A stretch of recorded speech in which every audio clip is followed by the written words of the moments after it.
Hello again, guys. We're going to talk about the God of War gameplay of the new. We're no spoilers for the story. Neither one of us, as to filming date, have not finished the story yet. I'm further along than he is, but we're both trying to make a pretty good effort to do a lot of the side stuff.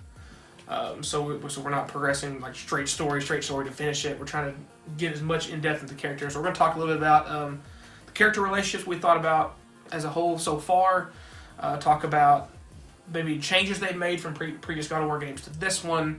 Give our overall thoughts on the gameplay, AI, things like that as we go through this video. I think one of the biggest, most obvious things that's a big change to the series is having Atreus, the AI companion, yes, which for many games has been a nightmare. I was going to say, this is maybe the greatest use of an AI companion in the history of video games. Yeah, usually with these, it ends up turning into basically an escort mission that never ends. Yes, they never end. And that's usually just terrible. But you get nothing out of it. There's no bonus XP for this. Usually they either get in your way, right, or they're stupid and don't do anything. Right. But in this case, I think they really found the sweet spot. Correct. By giving Atreus his own button. Yes. To do abilities. This way. You have, they could have just Square. They could have just had Kratos have arranged. I mean, he can throw his axe. Right. But if he had like a bow or something, if he had a different way to attack, which he has in other games. Yeah, they could have just mapped a different thing to himself. Right. But by adding the second component of his son with the AI stuff, it really works, and it adds a different dynamic to the gameplay where you don't feel, it doesn't feel like a chore. Right. You're like, thank goodness his cooldowns are up, because when he gets upgraded, he is a monster. He is a monster. He can do some work for you. He is beyond helpful. The fact that he gets, and it's not just straight up damage. There are some other attributes that go with it. There are some bonus things as well.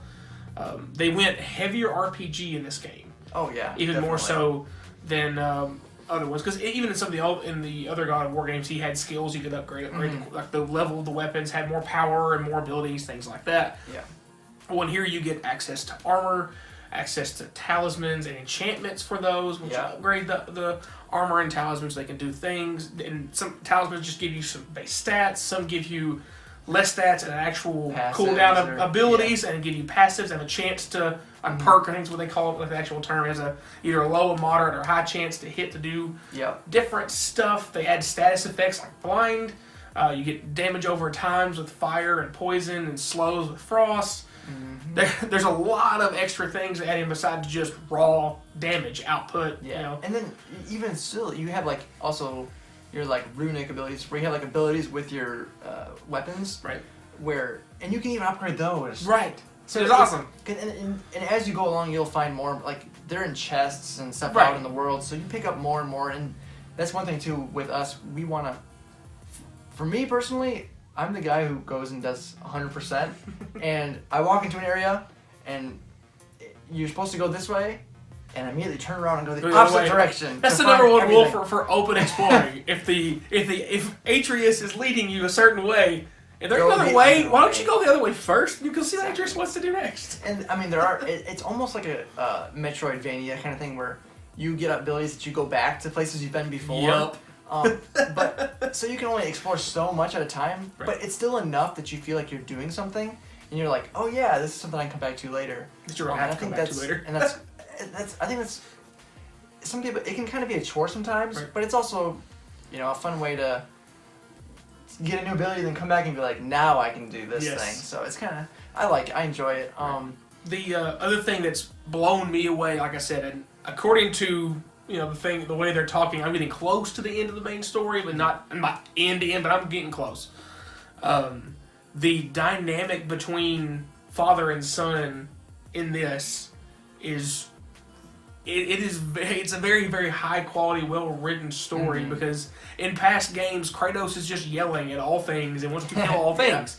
Well, he now has become this more, tries to be controlled when he can, but he still has his rage to kill things. He still kills things, but their interaction is not just he's my helper, thanks. Like there is a build over throughout the game without revealing what happens or anything. that you can definitely tell there is a character development for both of them and their relationship between each other. Yeah, and one thing I like that they do is even when you're walking around and stuff, they'll talk to each other, interact, and that adds really a lot. It does. Oh, and the thing that probably I love the most is there's no cutscenes. There's no loading screens. Yeah. You just walk around, and if you get into a cinematic, the camera just transitions, and you're having a discussion or whatever, and the camera moves around, and then it comes right back, and you're just back in gameplay. There's no loading screens. Yeah. The only loading screens you ever see is when you first turn the game on and you continue game or new game, or if you die. Those are the only loading screens you see the entire way through. And it keeps you way more immersed. It keeps you way more involved in the story when you don't have these breaks and interrupts.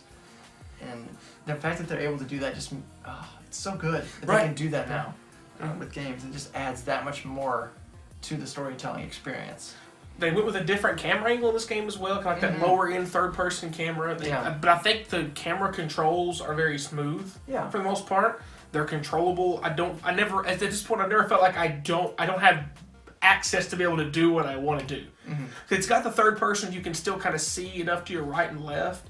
Because I feel sometimes when they have that kind of high out, you can kind of cheat because you shouldn't be. If I'm looking here, I shouldn't know exactly what's behind me. I can probably hear that something's behind me, but I don't know exactly what's going on. So the way they have that camera, you can know, is like, okay, something's behind me, but you have to kind of like, the quick rotate, spin back around, okay, where are you? You know, the indicators too. Right, it gives you an idea, like something is back this direction. You know, you don't know exactly how far or how close it is to you, kind of thing. So yeah, they did a really good job with there's a nice UI touch and everything. Yeah, it's. I have no significant complaint. No, I really don't. It's so good. It's got to be one of the best games. I mean, I might get some flack here, but it's got to be one of the best games ever made. Yeah. Because of the story, because of the way the story keeps you engaged with. As long as the story doesn't fall apart at the end and have a bad ending. Yeah. The build up is through all the plot has been. The combat is so satisfying. Yes, it is. When you either smash something or go to your finals. Curb stomp. Or even when you do when you just do like a heavy attack, it's just like and you're right, and you're like the camera kind of like zooms in when you do these heavies, so you really feel like you're in it. Oh, it's so great. But and even like the art and everything, it's so good. Yeah. I love it. And they do a good job as well. For those of you who aren't as versed in mythology, I'm not an expert by any means, but I do have a history of kind of looking into some of that stuff. They do a good job of explaining who these characters are that you interact with while in the story. And what they are, why things are the way they are, and it kind of goes to legit Norse mythology and not like what has been kind of popularized in other movies and other media through other games, and it's very accurate to Norse mythology, even more so than the other God of War games are accurate to Greek mythology. I really think so. Those are just our general thoughts of the gameplay and everything. Again, when we get fully through the game. I'll probably try to get 100% on it. I will be waiting. But with that, when we get everything, we explore every corner of the entire game. We'll come back with maybe some story discussion, things like that, which will have spoilers, obviously, because we're talking about the storyline. Correct. But we'll get a little bit more in depth into different topics of this game because this game, as we said, is incredible, and we love talking about it because it's just so well made, and we want to give it, the praise and recognition that it deserves. Absolutely. So we'll probably have a few more things about this game, and then we'll see if there's any other big games coming out here, and we'll get into those and do similar kind of things. But as always, guys, if you like the video, please like, subscribe to the channel.